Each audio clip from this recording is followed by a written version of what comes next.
Bago mo siya sukuan, isipin mo muna. Karamihan sa mga lalaki sumusuko ng hindi pa dapat. Hindi dahil wala ng pag-asa, kundi dahil hindi nila naiintindihan kung ano talaga ang nangyayari. Napansin mo bang parang lumalayo siya? Dati, masaya siyang kausap, pero ngayon parang hindi na siya interesado. Hindi na siya kasing lambing, hindi na siya mabilis mag-reply, at hindi na siya masyadong nag-e-effort para makasama ka. Parang unti-unti siyang nawawala sa buhay mo. Dito nagkakamali ang maraming lalaki. Ang unang iniisip nila, may iba na ba siya? O hindi na ba niya ako gusto? Dahil sa takot na tuluyan siyang mawala. Nagsisimula silang maghabol. Mas lalo silang nagpapakita ng feelings. Nagbibigay ng sobrang atensyon at ginagawa ang lahat para bumalik siya. Pero imbes na bumalik, mas lalo lang siyang lumalayo. Kung ganito ang nararanasan mo ngayon, kalma ka lang. Huwag agad magpadala sa emosyon. Bago ka gumawa ng anumang hakbang, tanungin mo ang sarili mo. Paano kung ito ay isang oportunidad imbes na katapusan? Paano kung ang paglayo niya ay hindi para tapusin ang relasyon, kundi para subukin ka? Para makita kung gaano ka katatag, kung marunong kang magpahalaga sa sarili mo, at kung kaya mong kontrolin ang emosyon mo. Ngayon, ang tanong, paano mo babaliktarin ang sitwasyon nang hindi ka naghahabol, hindi nagmamakaawa, at hindi nawawalan ng respeto sa sarili? Yan ang pag-uusapan natin. Una, bakit siya lumalayo?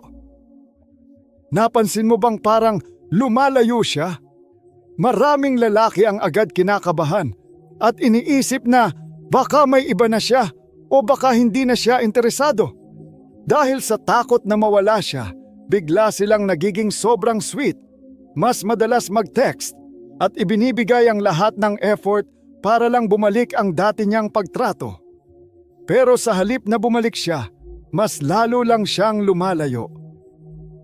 Bakit? Kasi hindi mo naiintindihan kung ano talaga ang nangyayari. Hindi nawawala ang feelings ng babae ng biglaan.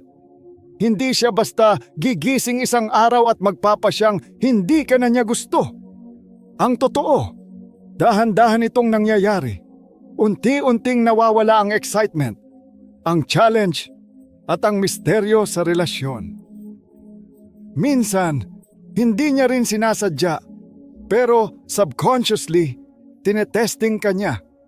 Gusto niyang makita kung paano ka magre-react kapag hindi na siya kasing lambing ng dati. Matataranta ka ba? Maghahabol ka ba? O mananatili kang kalmado at kumpiyansa sa sarili mo? At dito nagkakamali ang maraming lalaki. Imbes na hayaan siyang bumalik ng kusa, lalo silang nagpupumilit. Mas madalas mag-text, mas maraming tawag, at minsan halos magmakaawa na. Ang problema, imbes na bumalik ang dating init, mas nawawalan siya ng interes at respeto. Bakit? Dahil kapag sobrang available ang isang bagay, hindi na ito pinapahalagahan. Ano ang tamang gawin? Huwag maghabol. Huwag magmakaawa. Matuto kang pahalagahan ang sarili mo. Pangalawa, ang silent test na hindi mo napapansin. Napansin mo bang bigla siyang lumamig o parang hindi na kasing sweet ng dati? Hindi niya ito laging sinasadya, pero madalas isa itong silent test. Paraan niya para makita kung paano ka magre-react kapag hindi na siya ganoon ka-attentive sa'yo. Ano ang gusto niyang malaman? Malakas ba ang kontrol mo sa emosyon? Kapag lumayo siya, mananatili ka bang kalmado o magpapanik ka? May iba ka bang options o siya lang? Kapag naramdaman niyang siya lang ang mundo mo, baka lalo siyang mawalan ng interes. Mananatili ka bang matatag o maghahabol ka? Gusto niyang makita kung confident ka sa sarili mo o kung madali kang madala ng emosyon. Dito madalas nagkakamali ang maraming lalaki. Sa halip na manatiling chill, nagdo-double text sila, agad nag-aalala at pilit ibinabalik ang dating closeness. Kapag hindi siya nag-reply agad, magpapadala ulit ng message. Kapag nag-iba ang kilos niya, agad magtatanong ng, "Okay ka lang ba? May problema ba tayo?" At kapag nakansela ang date, mabilis mag-aalok ng bagong schedule. Ang problema, lalong bumababa ang atraksyon dahil pinapakita mong kontrolado ka ng emosyon mo. Paano mo mapapasa ang test na ito?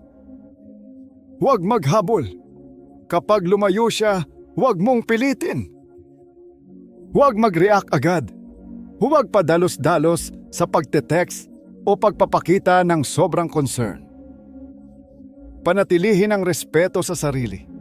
Kapag kalmado ka at hindi siya hinahabol, mas lalo kang nagiging valuable sa kanya. Ang pinakamalakas mong sagot sa test na ito, katahimikan at kumpiyansa sa sarili.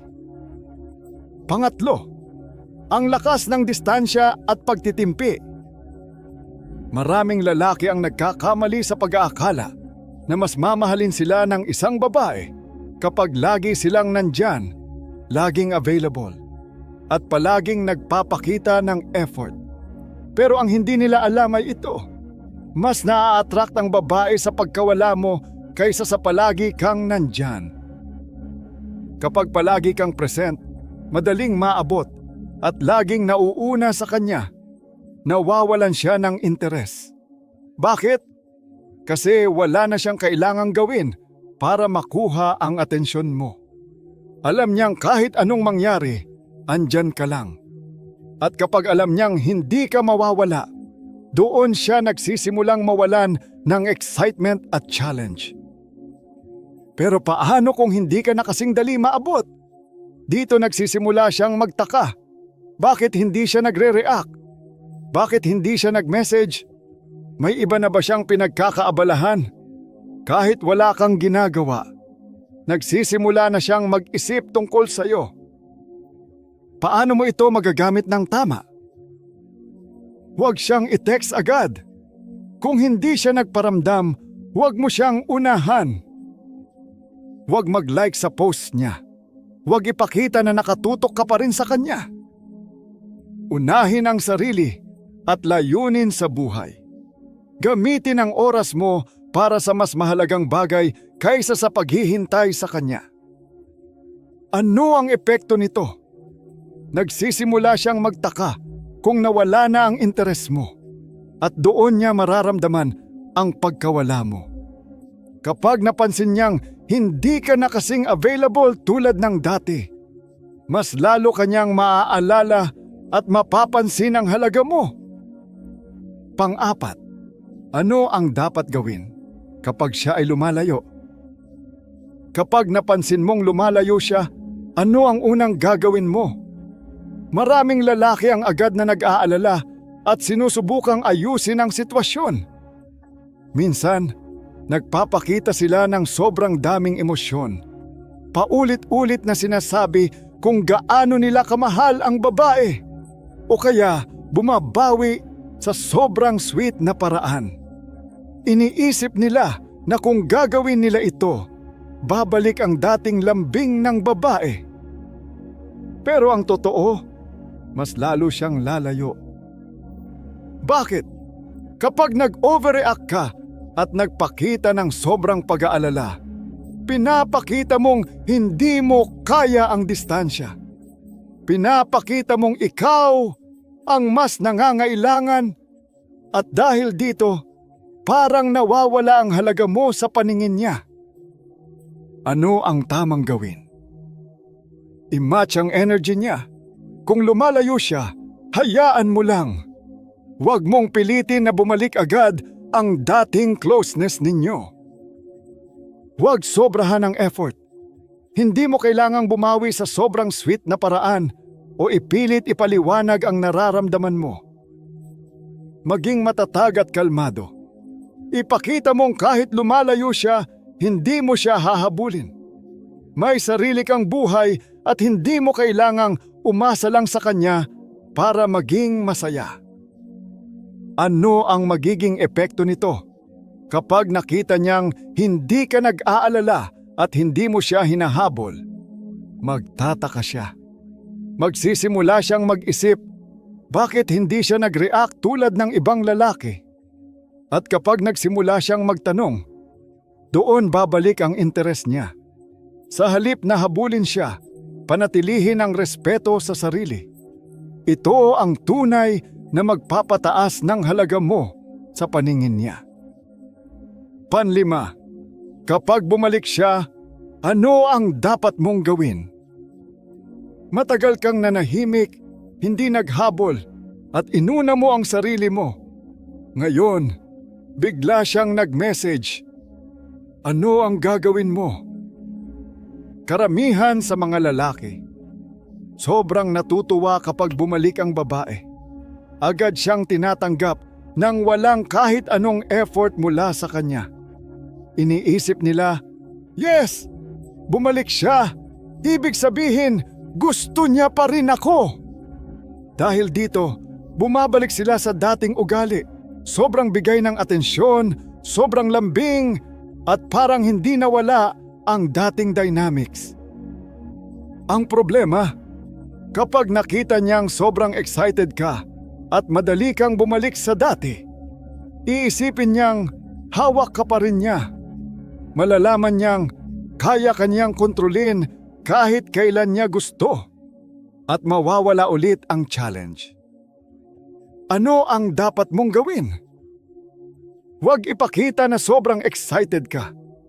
Oo, bumalik siya, pero huwag mong ipakita na parang ito ang pinaka-importanteng nangyari sa buhay mo. Hayaan siyang mag-effort na bumawi. Siya ang lumayo, kaya dapat siya rin ang gumawa ng paraan para bumalik. Huwag mong gawing madali para sa kanya. Magsimula muli sa mas balanse na relasyon. Huwag mong ibalik sa dati agad-agad. Dapat makita niyang may pagbabago. Hindi ka na kasing available tulad ng dati at may respeto ka na sa sarili mo. Ano ang epekto nito? Kapag nakita niyang hindi mo siya agad tinanggap nang walang effort, mas rerespetuhin ka niya. Mararamdaman niyang hindi ka madaling kontrolin at hindi ka basta-basta maghahabol. At kapag mas mataas ang respeto niya sa iyo, mas magiging totoo ang nararamdaman niya. Tandaan, kung talagang gusto kanyang balikan, siya mismo ang magpapakita ng effort para patunayan ito. Pang-anim, paano kung hindi na siya bumalik? Ginawa mo na ang tama. Hindi ka naghabol, hindi ka nagmakaawa, at inuna mo ang sarili mo, pero lumipas ang panahon at hindi siya bumalik. Ano na ang susunod mong gagawin? Una sa lahat, tanggapin mo ang katotohanan. Hindi lahat ng babae babalik. At ayos lang yon. Maraming lalaki ang nagkakamali dahil iniisip nila na dapat may closure. O dapat bumalik ang babae para lang masabing panalo sila. Pero ang totoo, ang tunay na panalo ay kapag natutunan mong bitawan ang hindi talaga para sa'yo. Anong ibig sabihin nito? Kung hindi siya bumalik, ibig sabihin hindi siya ang tamang babae para sa'yo.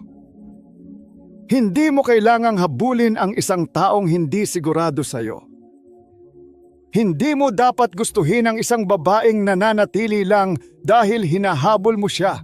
Mas piliin mo ang isang babaeng kusang pinipili kang makasama. Ano ang tamang mindset? Mas mabuti ang babaeng nananatili dahil pinapahalagahan ka niya, hindi dahil natatakot siyang mawala ka. Kapag natutunan mong tanggapin ang pagkawala niya nang hindi nawawala ang respeto mo sa sarili, doon mo mararamdaman ang tunay mong halaga bilang lalaki. Hindi ito nakadepende sa kung bumalik siya o hindi, kundi sa paninindigan mo para sa sarili mo. Sa halip na mag-focus sa pagkawala niya, ituon mo ang oras at lakas mo sa pagpapabuti ng sarili mo. Dahil ang lalaking hindi natatakot maiwan ay ang lalaking tunay na mahirap palitan. Pampito, ang lakas ng katahimikan. Maraming lalaki ang iniisip na kailangan nilang magpaliwanag, makipagtalo o gumawa ng paraan para maayos ang sitwasyon. Kapag lumalayo ang babae, agad silang gumagawa ng hakbang para habulin ito at ibalik ang dating samahan. Pero ang hindi nila alam, minsan, ang pinakamalakas na sagot ay wala kang gawin. Bakit ito epektibo? Kapag pinili mong manahimik, nagkakaroon ng misteryo at hindi siya sigurado kung ano ang nangyayari. Hindi niya alam kung ano ang iniisip mo. Hindi niya sigurado kung tuluyan ka ng bumitaw o naghihintay lang. Nagsisimula siyang mag-isip kung ano ang nangyari. At ito ang pinakamalakas na epekto ng katahimikan. Hinahayaan mo siyang magdesisyon nang hindi mo siya pinipilit. Ano ang mangyayari kapag lumipas ang ilang araw o linggo? Mapapansin niyang wala ka na. Mararamdaman niyang hindi ka na palaging available tulad ng dati. At kapag naramdaman niya ang pagkawala mo, doon mo malalaman kung talagang mahalaga ka sa kanya. Kung hindi siya naghabol, ibig sabihin, hindi ka talaga mahalaga sa kanya. Kung bigla siyang nagparamdam, ibig sabihin na pagtanto niyang hindi ka madaling palitan. Kaya sa halip na habulin siya, hayaan mong ang katahimikan ang magsalita para sa iyo. Dahil minsan, ang hindi paggawa ng kahit ano ang pinakamakapangyarihang hakbang na magagawa mo. Pangwalo, bakit ka madalas minamaliit ng babae? Napansin mo na ba kung bakit may mga babaeng parang hindi pinapansin ang effort ng isang lalaki? Bakit parang ang dali lang sa kanila na lumayo, magbago, o tratuhin ka na parang hindi mahalaga? Dahil iniisip nila na palagi kang nandyan. Bakit nila ito iniisip? Simple lang. Dahil karamihan sa mga lalaki ay laging naghahabol. Kapag lumayo ang babae, hinahabol agad siya. Kapag naging malamig siya, mas lalo siyang nilalambing. Kapag hindi siya nag-reply, paulit-ulit siyang tinatanong kung may problema. Dahil dito, nagiging kumpiyansa ang babae na kahit anong gawin niya, hindi mawawala ang atensyon mo.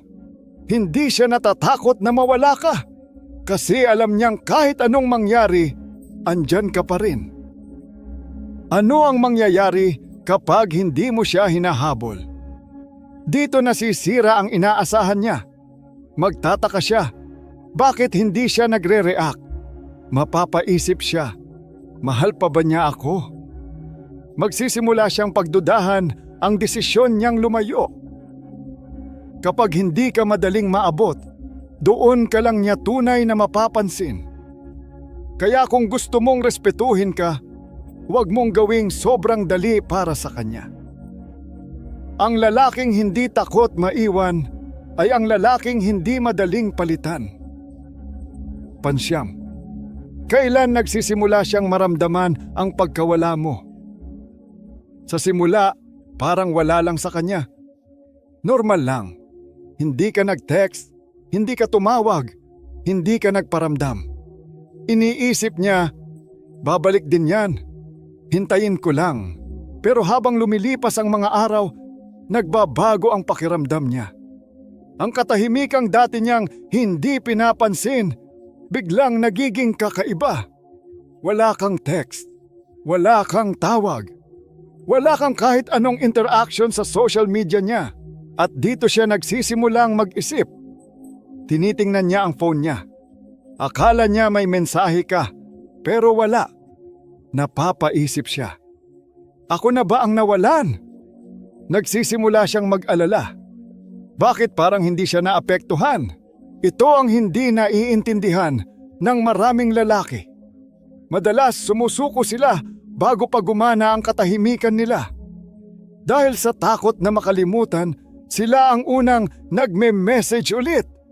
Dahil hindi nila makita ang epekto ng hindi paggawa ng kahit ano, sila mismo ang unang bumabasag ng katahimikan. Dahil hindi nila alam na kailangang maramdaman muna ng babae ang pagkawala mo bago siya mag-isip ng tunay niyang nararamdaman. Kapag hinayaan mong gumana ang katahimikan, malalaman mo kung talagang mahalaga ka sa kanya. Kung hindi siya naghabol, ibig sabihin hindi kanya talaga pinapahalagahan.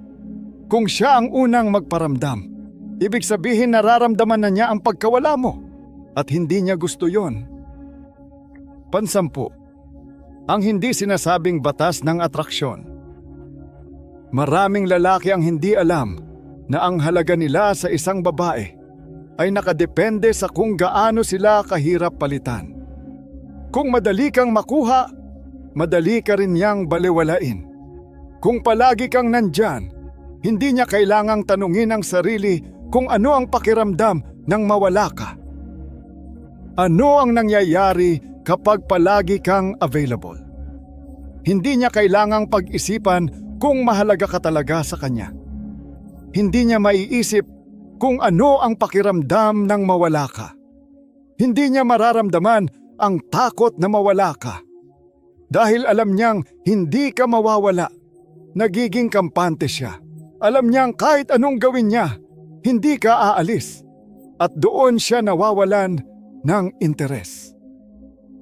Pero paano kung bigla kang nawala? Dito nagbabago ang sitwasyon.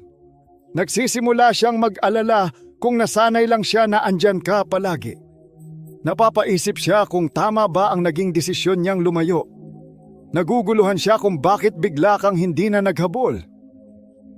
Ito ang dahilan kung bakit nagiging kaakit-akit ang misteryo. Kapag hindi niya sigurado kung iniisip mo pa rin siya o tuluyan ka ng bumitaw, doon niya mas iniisip ka. Ang lalaking mahirap palitan ay ang lalaking hindi takot lumayo. Kaya kung gusto mong manatili ang respeto at interes niya sa iyo, huwag mong ibigay ng libre ang atensyon at presensya mo. Hayaan mong maramdaman niyang hindi ka madaling palitan. Panlabing isa, bakit bigla siyang nagsisimulang manood sa iyo? Kapag tumigil ka sa paghabol at nanahimik, biglang nagbabago ang kilos niya. Sa halip na balewalain ka, unti-unti kanyang sisilipin. Kapag hindi ka na nagpaparamdam, ano ang ginagawa niya? Tinitingnan niya kung online ka. Pinapansin niya kung active ka pero hindi mo siya tinetext. Sinusuri niya ang social media mo. Baka nagpo-post ka. Baka may ibang babae na nagko-comment sa'yo. Binabalikan niya ang lumang messages niyo. Iniisip niya kung may nasabi ba siyang mali o may hindi siya napansin noon. Bakit niya ito ginagawa? Gusto niyang malaman kung nawala na ang interes mo. Dati, palagi kang andyan, pero ngayon, tahimik ka na. Hindi niya maintindihan kung bakit hindi ka na nagre-react tulad ng dati. Hindi niya matanggap na hindi mo siya hinahabol. Sanay siyang siya ang hinahabol, pero ngayong hindi mo na ginagawa yon, napapaisip siya kung sino talaga ang nawalan. Ikaw ba o siya? Ito ang hindi naiintindihan ng maraming lalaki. Kapag tumigil ka sa paghabol, mas lalo kanyang hahanapin. Dati, sigurado siyang hindi ka mawawala. Pero ngayon, hindi na niya alam. At yan mismo ang nagpapabalik ng interes niya sa iyo. Kapag hindi mo siya hinabol, siya mismo ang mapipilitang magtanong kung bakit. 12. Ang mga maliliit na senyales na tinetesting ka niya. Kapag tumigil ka sa paghabol at nanahimik, huwag kang magulat kung bigla siyang magpaparamdam. Pero hindi ito laging halata. Minsan, parang simpleng bagay lang ang ginagawa niya. Pero sa totoo lang, tinitingnan niya kung available ka pa rin. Ano ang mga palatandaan na tinetesting ka niya? Bigla kang ite-text ng hey o kumusta?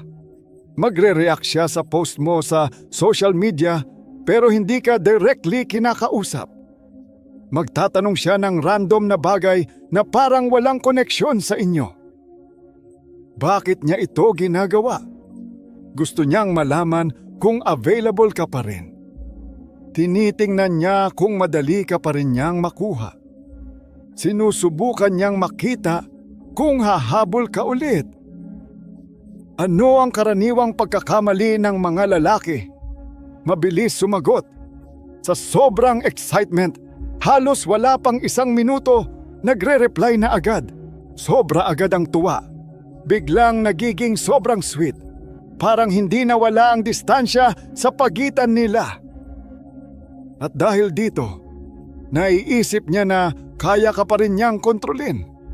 Iniisip niyang, andyan pa rin siya. Kahit hindi ko siya pinansin noon, 1 text lang, bumalik na agad. Ano ang tamang gawin? Kapag nagparamdam siya, huwag agad magmadali. Hayaan mo siyang mag-effort pa. Kung talagang gusto kanyang balikan, hindi lang siya magpaparamdam. Gagawa siya ng paraan para bumalik ka sa buhay niya. 13. Paano mo hahawakan ng sandali na nagpaparamdam siya? Kapag bigla siyang nag-message o nagparamdam, hindi ibig sabihin na panalo ka na. Maraming lalaki ang iniisip na kapag bumalik siya, okay na ulit ang lahat. Pero ang totoo, ito ang pinaka-importanting sandali. Dito mo malalaman kung talagang seryoso siyang bumalik o naglalaro lang. May 2 pagpipilian ka sa puntong ito. Una, bumalik sa dating pattern. Ito ang pinakamalaking pagkakamali. Kapag bumalik ka agad sa dati mong ugali, sobrang bilis mag-reply. Masyadong excited at ibinigay mo agad ang buong atensyon mo. Babalik din siya sa dating mindset. Iisipin niya, madali ko pa rin siyang makuha. Wala namang nagbago. Pangalawa, maging kalmado at hayaan siyang mag-effort sa'yo. Ito ang tamang diskarte. Huwag kang agad magmadali. Hayaan mo siyang patunayan kung talagang gusto kanyang balikan. Kapag hindi ka agad nagpakita ng sobrang excitement, magsisimula siyang magtaka at magiging curious sa'yo. Bakit mas epektibo ang pagiging challenge? Kapag hindi mo siya tinanggap agad ng walang effort, mas lalo siyang magiging interesado. Magtataka siya kung bakit hindi ka agad nag-react. Mapapaisip siya kung may iba ka bang pinagkakaabalahan.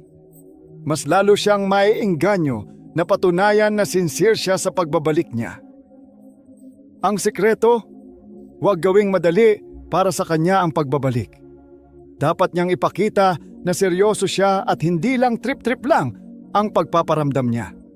Kapag nakita niyang may halaga ka at hindi ka basta-bastang bumabalik, mas lalo kanyang irerespeto at mas magiging totoo ang interes niya sa iyo. 14.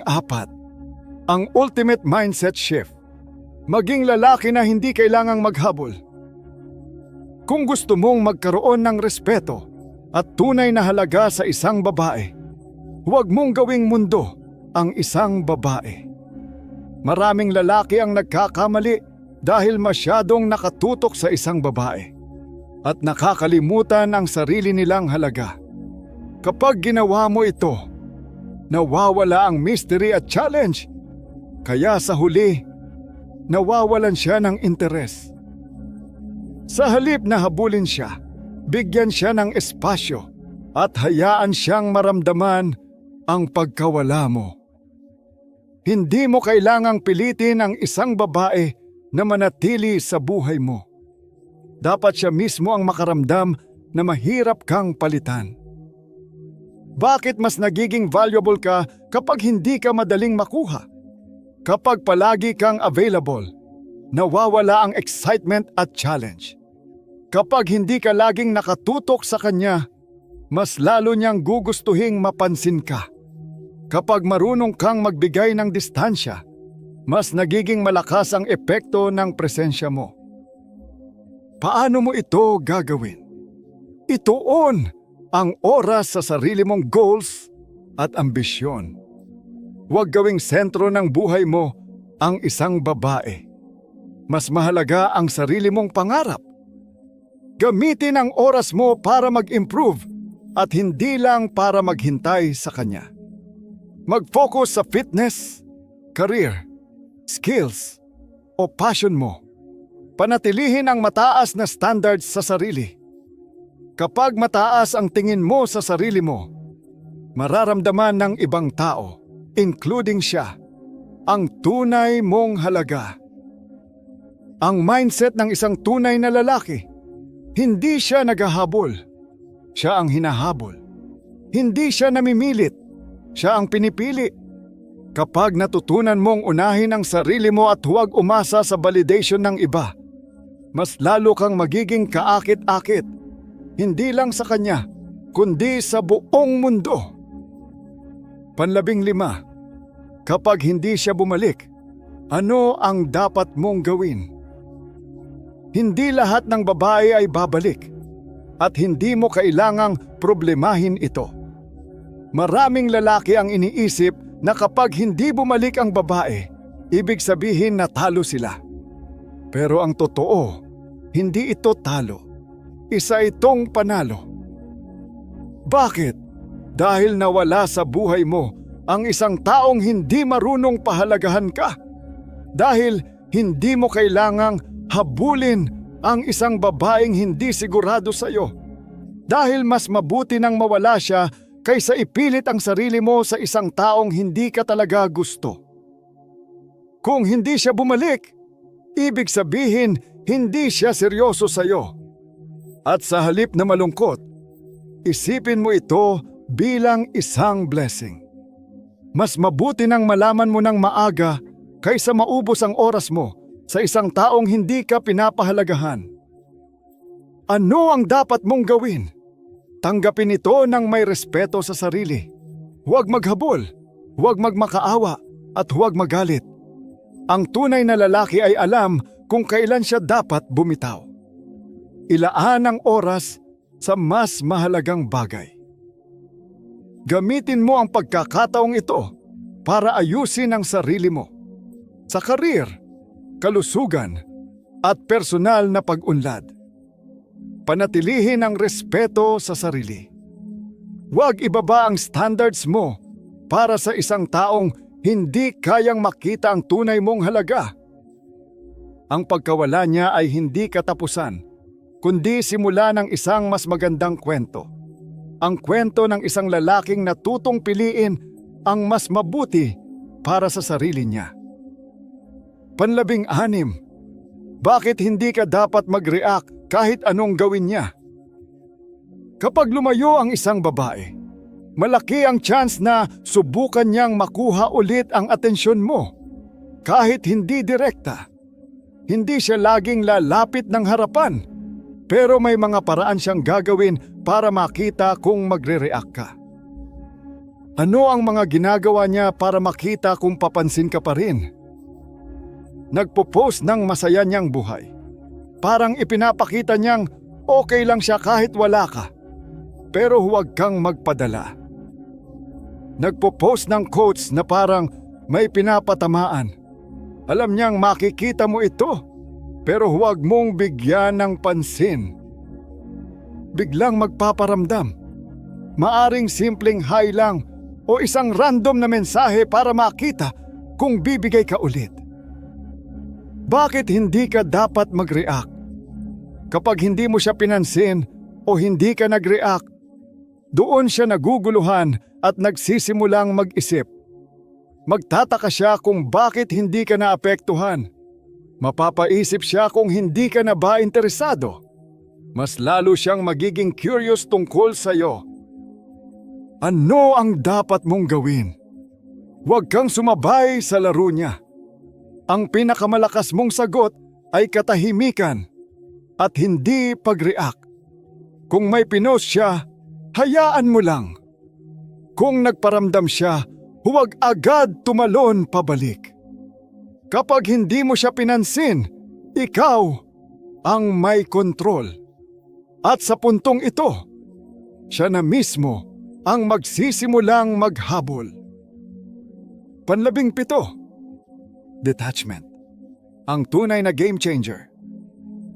Maraming lalaki ang iniisip na para manatili ang interes ng isang babae, kailangan nilang ipakita kung gaano nila ito kagusto.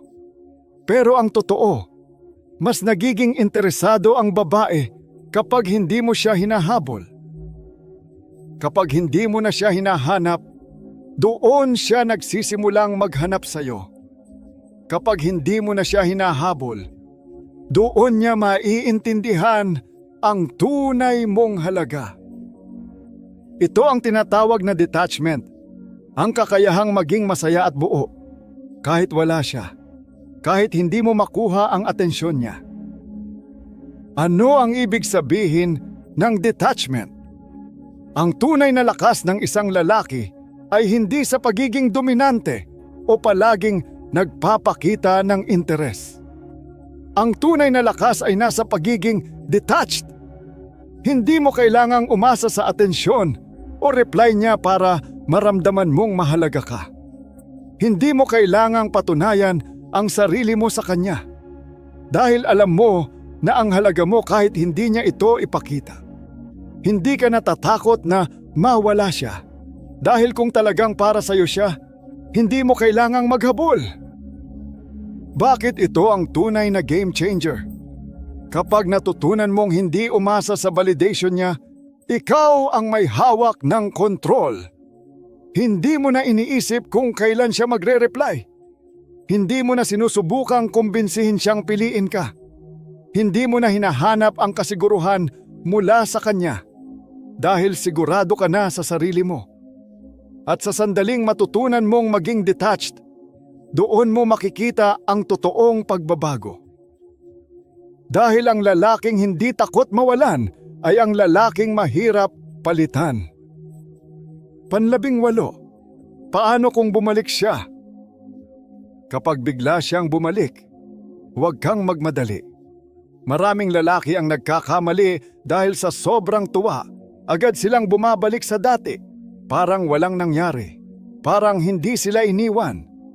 Pero kung gusto mong mapanatili ang respeto at halaga mo, huwag mong gawing madali para sa kanya ang pagbabalik. Ano ang dapat mong gawin? Huwag bumalik agad sa dating ugali. Kung dati, palagi kang available at inuuna siya sa lahat, huwag mo ulit gawin iyon. Dapat niyang maramdaman na nagbago ka at hindi ka na basta-bastang naghahabol. Huwag ibigay agad ang atensyon at lambing na gusto niya.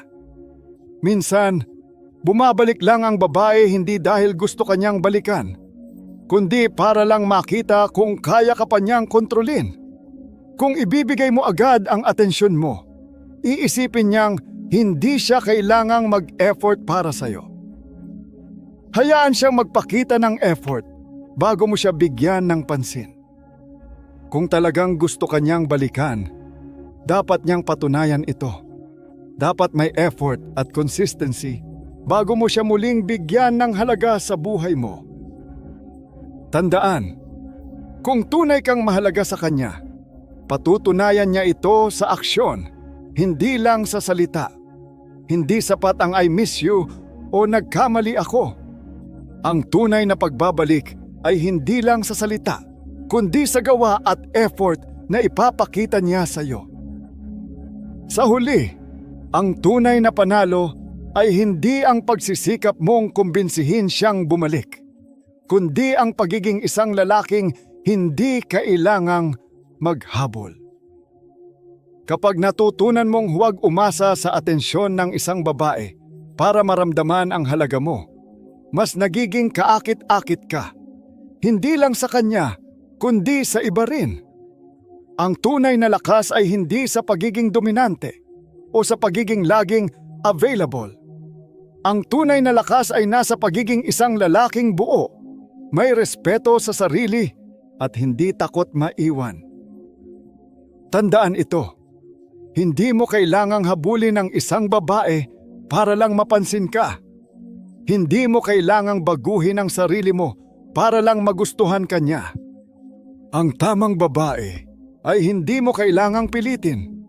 Siya mismo ang pipili sa iyo. Kung bumalik siya, hayaan mong patunayan niya ang sarili niya. Kung hindi siya bumalik, hayaan mo siyang mawala. Mas mahalaga ang sarili mong halaga kaysa sa kanya. Kung nagustuhan mo ang video na ito, huwag kalimutang i-like, mag-subscribe, at panoorin ang susunod na video. Ito ang eksaktong kailangan mong marinig ngayon.